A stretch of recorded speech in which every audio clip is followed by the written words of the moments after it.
तो भीम आर्मी के चीफ जब से नगीना के सांसद 1.5 लाख से भी ज़्यादा वोट लेकर बने हैं, उनकी पार्टी में आए दिन बसपा सपा आम आदमी पार्टी को छोड़कर आते रहते हैं। इसका पीछे का बड़ा कारण ये है कि चंद्रशेखर आजाद ने हर लोगों की मदद करते हैं, धर्म जाति से ऊपर उठकर। जब बसपा के पार्षदों की पिटाई हुई तो चंद्रशेखर आजाद अपने काफिले के साथ पहुंचकर उनको न्याय दिलाने पहुंचे थे।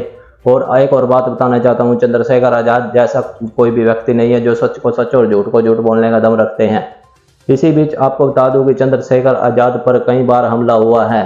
और इसी बीच एक लड़का भी है जो एक्स पर, यानी कि जिसका एक फोटो वायरल हो रहा है, जिसमें भीम आर्मी की लीगल टीम ने देखा है कि एक व्यक्ति जो चंद्रशेखर आजाद को 10 दिन के भीतर उड़ाने की धमकी दे रहा है। इसी बीच भीम आर्मी के अध्यक्ष यानी विनय रतन सिंह ने उस जातकवादी मनुवादी कीड़े को दे डाला बहुत ही बड़ा संदेश बुलाकर। उन्होंने कह डाला है कि अगर ऐसा होगा तो हम भी चुप नहीं बैठेंगे, अगर सरकार आपकी है तो हमारे लोग ऐसे मरने के लिए नहीं है। आप भी देखें भीम आर्मी के अध्यक्ष यानी विनय रतन सिंह का उस मनुवादी कीड़े को खुला चैलेंज।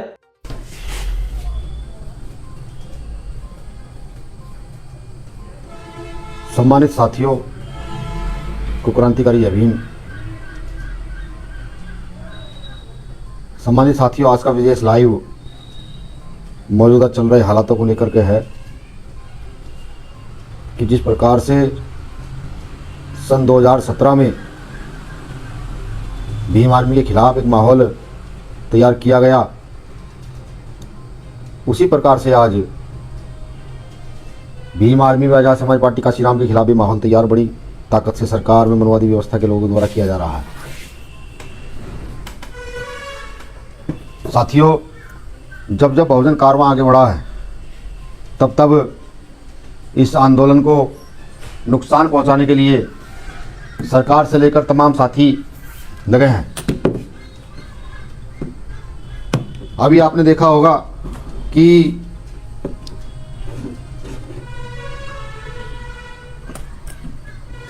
चंद्रशेखर भाई पीड़ित परिवार से मिलने गए थे। 8 साल की बेटी का रेप हुआ था, 8 साल की पाल समाजी बेटी का रेप हुआ। पुलिस ने मुकदमा दर्ज किया, अपराधी को जेल भेजा। लेकिन क्योंकि अपराधी जो है यहाँ के एक बड़े नेता के टच के लोग थे, उनकी सब जाति के लोग थे, तो 12 घंटे में ही पोक्सो का मुकदमा ख़त्म किया गया, उन लोगों को जेल से छुड़वाया गया और उस बेटी के परिवार को जेल भेजा गया।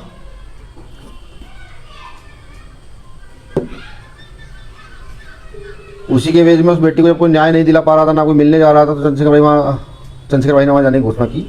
और पुलिस ने प्रायोजित तरीके से सरकार के इशारे पर, क्योंकि अगर वो बेटी के परिवार से मिल जाते और उनका दुख दर्द सुनते तो बात देश विदेश की मीडिया तक पहुँचती, तो बेटी से ना मिल पाए, इसी कारण से उन्होंने एक प्रायोजित दंगा कराया गया,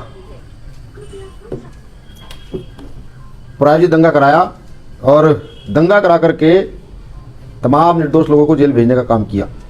जानकारी ये भी आई है कि कुछ लोग नीला गमछा गले में डाल करके लगातार वहाँ उल्टे सीधे काम कर रहे थे। हमारे कार्यकर्ताओं पर आरोप लगाए गए। कार्यकर्ता क्या, आम जनता पर भी जिस प्रकार से पुलिस का रवैया रहा है, ये निंदनीय और दुखद है। भीम आर्मी भारत एकता मिशन इसको किसी भी सूरत में बर्दाश्त नहीं करेगी। किसी भी निर्दोष साथी को अकेला नहीं छोड़ा जाएगा, किसी भी साथी को अकेला नहीं छोड़ा जाएगा। सरकार चाहे कितना जनजाति क्यों ना कर रहे, हम अपने कार्यकर्ता के साथ बड़ी मजबूती के साथ खड़े हुए हैं।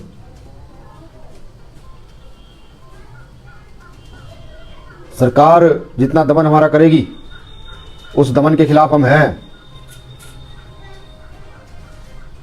मैं आप सभी साथियों से भी कहता हूं कि इसकी आवाज़ को बड़ी मजबूती से बुलंद किया जाएगा और आप भी इस आवाज़ को बुलंद करें। सम्मानित साथियों, अभी एक क्लिप और चल रही है जिसमें भीम आर्मी चीफ भाई चंद्रशेखर आजाद जी को जान से मारने की धमकी दी गई है। व्हाट्सएप के माध्यम से पार्टी के ऑफिशियल अकाउंट पर ये सब चीज़ें भेजी गई हैं कि 10 दिन में भाई चंद्रशेखर आजाद की हत्या कर दी जाएगी। 10 दिन में भाई चंद्रशेखर आजाद की हत्या कर दी जाएगी। मैं इस प्रकार का मैसेज भेजने वालों को बता दूं कि हैसियत में रहे तो ज़्यादा अच्छा है। हम शिक्षा का काम कर रहे हैं, हम व्यवस्था परिवर्तन का काम कर रहे हैं, हम गरीब शोषित वंचित वर्ग के उत्थान का काम कर रहे हैं। हमें अपना काम शांतिपूर्वक तरीके से करने दें। जिस माई के लाल ने दूध पिया है वो चंद्रशेखर आजाद से आकर के वैचारिक लड़ाई लड़ने का काम करे। ये क्या हर 10 दिन के बाद कहने लगते हो कि मार देंगे, हम ये कर देंगे। अगर मौत से डरते तो हम लोग भीम आर्मी ना बनाते, मौत से डरते तो बलात्कारियों की आंखों में आंखें डालकर बात ना करते, मौत से डरते तो सरकार की गलत नीतियों की जो निंदा करते हैं वो ना करते। हम चाटुकार लोग नहीं हैं और ना ही किसी की व्यवस्था पर पलने वाले लोग हैं। हम डॉक्टर बाबा साहब अम्बेडकर के मूवमेंट को आगे बढ़ाने वाले लोग हैं। हम पेरियार, ललाई, महात्मा ज्योतिबा फुले, माता फातिमा शेख के मूवमेंट को आगे बढ़ाने वाले लोग हैं। हम जगदेव प्रसाद कुशवाहा की विचारधारा के लोग हैं। हम रामस्वरूप वर्मा की विचारधारा के लोग हैं। हम विजय सिंह पथिक की विचारधारा के लोग हैं। हम समता समानता की विचारधारा के लोग हैं। तो आप हमें अपना काम करने दें, धमकियां ना दें। हम अपने काम से अलग नहीं हटने वाले हैं और जो लोग धमकी दे रहे हैं वो किसी भी समाज के क्यों ना हो, उनके लिए मेरी चेतावनी है कि अब के बाद इस प्रकार की बातें भी मत सोचना। प्रशासन तुम्हें ढूंढे ना ढूंढे, हम जरूर ढूंढ लेंगे। अगर अब के बाद किसी प्रकार की धमकी या किसी प्रकार का कोई पागलपन करने का प्रयास किया तो भीम आर्मी तुम्हें ढूंढ कर लाएगी। प्रशासन से भी मेरा आग्रह है कि जाए इसकी जांच करे और जांच करके बताए कि कौन बेवकूफ़ पैदा हो गया है जो उस प्रकार की बातें कर रहा है जिससे लॉ एंड ऑर्डर भी खराब हो सकता है। सम्मानित साथियों, भीम आर्मी हमारा घर है। हमारा राजनीतिक दल आजाद समाज पार्टी काशीराम है और हमारे नेता का नाम भाई चंद्रशेखर आजाद है। हम जानते हैं भाई चंद्रशेखर आजाद जो है किसी भी विकट परिस्थिति में भी, मैं यहाँ तक भी कहूँ कि उन पर कितनी भी बड़ी परेशानी क्यों ना हो या उनके परिवार पर कितनी बड़ी परेशानी क्यों ना हो, जब जब समाज पर आँच आई है उन्होंने बड़ी मजबूती से उठ करके समाज को मजबूत करने का काम किया है। जिसके साथ देश में कोई खड़ा नहीं होता उसके साथ भाई चंद्रशेखर आजाद जी ने खड़े होने का काम किया। मैं पूछता हूँ आपसे, क्या ये गलत है? वो कौशाम्बी की जो बेटी है जिसका 8 साल की बच्ची का रेप हुआ, क्या उसके साथ खड़ा होना गलत है? और अगर उसके साथ खड़ा होना गलत है तो भीम आर्मी का हर एक कार्यकर्ता इस गलत काम को करने का काम करेगा। हर गरीब, मजलूम, शोषित, वंचित के साथ खड़ा होने का काम करेगा। मैं सरकार को भी चेता दूँ कि आपने 40-50 गिरफ्तारियाँ वहाँ कर ली हैं, अब विराम लगाएं, वरना सहारनपुर से लेकर लखनऊ तक, लखनऊ से लेकर गाजीपुर तक और गाजीपुर से लेकर कुशीनगर, कौशाम्बी तक किसी भी व्यवस्था को चलने नहीं दिया जाएगा। इतना बड़ा धरना किया जाएगा कि माननीय मुख्यमंत्री महोदय, आप ये कहेंगे कि क्या हो रहा है, ये कौन लोग हैं जो सड़क पर निकल आए हैं। आपको भी सोचना चाहिए, जिस 8 साल की बेटी का रेप हुआ आपको उससे मिलने जाना चाहिए था, उसके पक्ष में खड़े होना चाहिए था। लेकिन भारतीय जनता पार्टी की निकम्मी सरकार, पूरी की पूरी निकम्मी सरकार उसके विपक्ष में खड़ी हुई है। आप बलात्कारियों के पक्ष में खड़े होते हो। मैं तो कहता हूँ आरएसएस के लोगों भी कहाँ है आरएसएस के संगी जो सड़क पर खड़े होकर गला फाड़ते हैं? आप गला क्यों नहीं फाड़ पा रहे हैं?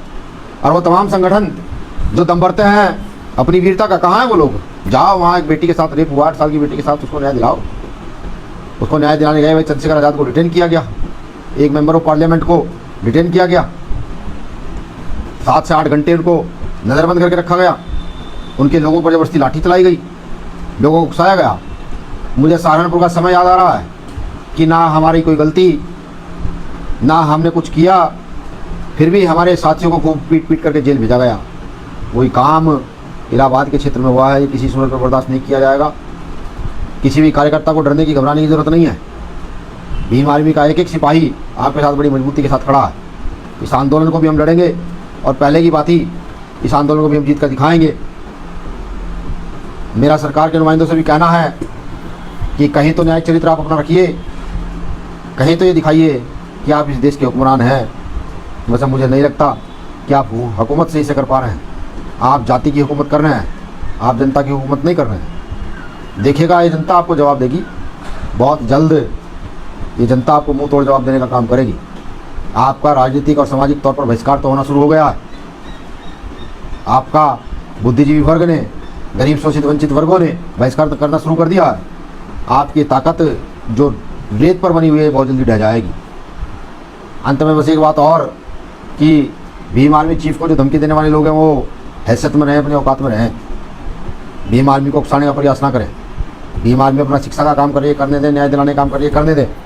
हमारे पास बहुत सारे काम हैं, तो आप अपना काम करें, फालतू की धमकियाँ वमकियाँ बना दें, वरना हम ढूंढने निकलेंगे तो उत्तर प्रदेश छोड़िए, भारत में कोई ऐसा घर नहीं होगा जो तुम्हें शरण दे सके। पिछली बार हम इसलिए शांत रहे कि संवैधानिक लोग हैं, संविधान को मानते हैं। हमने सोचा सरकार प्रशासन अपना काम सही से करे, लेकिन अगर इस बार ऐसी कोई गलती कोई करता है या सोचता है या अंदेशा होता है तो परिणाम भयंकर होंगे। साथियों, आने वाली 21 जुलाई को भीम आर्मी का स्थापना दिवस है, जो राष्ट्रीय कमेटी के साथ साथ सभी साथियों से बात कर तय हुआ है कि इस बार भीम आर्मी का स्थापना दिवस बुद्ध की भूमि तथागत बुद्ध की ज्ञान स्थली बिहार के गया जिले में मनाने का निर्णय लिया गया है। तो जो साथी दूर दूर से हैं, जैसे केरला है, कर्नाटका है, तेलंगाना है, उड़ीसा है, छत्तीसगढ़ है, झारखंड है, झारखंड तो नज़दीक पड़ता है, पंजाब है, जम्मू है, हिमाचल है, जो बहुत दूर के साथी हैं, जो वहाँ आना चाहते हैं वो अभी से ही अपने आने की व्यवस्था कर लें। बोधगया रखने का एक मेन कारण ये भी है कि भारतीय इतिहास के विषय में भीम आर्मी के प्रत्येक कार्यकर्ता को और भारतवासी को जानने का अधिकार है, क्योंकि जिस प्रकार से माँ बोधि विहार मंदिर पर, माँ बोधि विहार बुद्ध विहार पर वहाँ कब्जा किया गया है, उस कब्जे को भी तोड़ने का काम हम लोगों को करना है। लगातार वहाँ आंदोलन तो चल रहे हैं, लेकिन वहाँ सबकी उम्मीदें आप लोगों पर टिकी हैं। तो ये समझिए बिगुल होगा, 21 जुलाई बिगुल होगा हमारे महाआंदोलन का, जहाँ माँ बोधि विहार को मुक्त कराने के लिए हम शपथ भी लेंगे और भीम आर्मी का स्थापना दिवस और भीम आर्मी का द्वितीय सेमिनार भी हम लोग बनाएंगे। वहाँ हमारा संकल्प भी होगा कि जो अन्याय अत्याचार हम लोगों के साथ लगातार बढ़ रहा है, जैसे ग्वालियर में डॉक्टर बाबा साहब अम्बेडकर का अपमान कुछ मनवादी व्यवस्थित लोगों ने किया और फिर संगठन के कुछ कार्यकर्ताओं के साथ अभद्रता की, उसका जवाब तो वैसे पिछली 11 तारीख को मैं देकर आया हूँ, लेकिन उसका भी संकल्प लेंगे कि बाबा साहब अम्बेडकर की प्रतिमा मध्य प्रदेश के ग्वालियर के उच्च खंडपीठ में लगनी चाहिए और लगानी ही है। ये भी वहाँ संकल्प लेंगे। हम ये भी संकल्प लेंगे कि जिस प्रकार की नीतियाँ योगी मोदी सरकार हम पर थोप रही है, जैसे भी 5,000 प्राइमरी स्कूलों को बंद किया जा रहा है। सवाल ये है कि 5,000 प्राइमरी स्कूलों में पढ़ते हुए बच्चे किसके पढ़ते हैं? इसका सीधा सीधा तात्पर्य यह है कि प्राइवेटीकरण को बढ़ावा दिया जा रहा है। अगर आपके पास पैसे हैं तो आप अच्छे स्कूल में पढ़ा सकते हैं, अगर आपके पास धन नहीं है तो आपका बच्चा अच्छी शिक्षा हासिल नहीं कर पाएगा। इसके खिलाफ भी आंदोलन का बिगुल होगा और तमाम उन नीतियों के खिलाफ बिगुल होगा जो बहुजन समाज के हक अधिकार को छीनती है, दुनिया के मजदूर किसान महिलाओं के हक अधिकार को छीनती है। जो भी हमारे आंदोलन के विरुद्ध है, उस दिन संकल्प भी लिया जाएगा कि बाबा साहब अम्बेडकर के इस आंदोलन को घर घर तक, जन जन तक पहुंचाने का काम भीम आर्मी भारत एकता मिशन के लोग करेंगे। तो आप सभी से यही उम्मीद है कि मेरी कई बातों को आप सभी आत्मसात करेंगे और इस व्यवस्था को, जो व्यवस्था आज मानवता के खिलाफ है, जो व्यवस्था आज गरीब मजदूर के खिलाफ है, महिला के खिलाफ है, उस व्यवस्था को बदलने में भीम आर्मी भारत एकता मिशन का साथ देंगे, भाई चंद्रशेखर आज़ाद जी का साथ देंगे, आज़ाद समाज पार्टी काशीराम को अपना राजनीतिक दल मानेंगे और मजबूती के साथ इस देश की व्यवस्था को बदलने का काम करेंगे। सभी साथियों को मेरी ओर से शुक्रिया, आभार। इस बार काफ़ी लंबे समय बाद लाइव आया हूँ। मेरे कुछ साथी कार्यकर्ता कह रहे थे कि समय समय पर लाइव आते रहिए, जिससे कि कार्यकर्ताओं में मैसेज जा सके, कार्यकर्ता को ये पता लग सके भीम आर्मी का झंडा और डंडा जितना कल मजबूत था उतना ही आज भी मजबूत है और आगे भी मजबूत रहेगा। भीम आर्मी को देश में उस शिखर पर पहुंचाने का लक्ष्य है कि जहां जिस संगठन से जुड़कर प्रत्येक व्यक्ति अपने आप को सुरक्षित, सम्मानित महसूस कर सके और इस संगठन से जुड़कर प्रत्येक व्यक्ति अपने आप को ऊंचा नीचा ना समझे, समान समझने लगे, वहाँ तक भीम आर्मी को लेकर जाने का हमारा प्रयास रहेगा। आप सबसे भी निवेदन है, भीम आर्मी से जुड़ करके भीम आर्मी को घर घर तक पहुँचाने का काम करें। भीम आर्मी का जो मूलभूत उद्देश्य है कि घर घर तक शिक्षा पहुँचे, अच्छी शिक्षा पहुँचे, उस पर काम करने का काम करें और हर गरीब शोषित वंचित के अधिकारों को सुनिश्चित करने का काम करें, धन पर आधारित राजनीति को खत्म करने का काम करें। और जो लोग आज ये कहते हैं कि वो अपने धन के आधार पर, वो अपनी सोर्स के आधार पर कुछ भी कर सकते हैं, उनको मुंह तोड़ जवाब देने का काम करें। यही हमारा काम है। मुझे आशा नहीं, पूरी उम्मीद है कि इस परिवर्तन की लड़ाई में, इस आंदोलन की लड़ाई में, इस अन्याय के खिलाफ लड़ाई में भारत देश का हर नागरिक बड़ी मजबूती के साथ खड़ा होगा, हमारे साथ झंडा डंडा उठाकर खड़ा होगा और सड़कों पर आंदोलन के माध्यम से, संवैधानिक आंदोलन के माध्यम से अपनी बातों को रखने का काम करेगा। सभी साथियों को क्रांतिकारी जय भीम, जय भारत, जय संविधान, भीम आर्मी जिंदाबाद, आज़ाद समाज पार्टी जिंदाबाद, भाई चंद्रशेखर आज़ाद जिंदाबाद, भीम आर्मी का प्रत्येक कार्यकर्ता जिंदाबाद।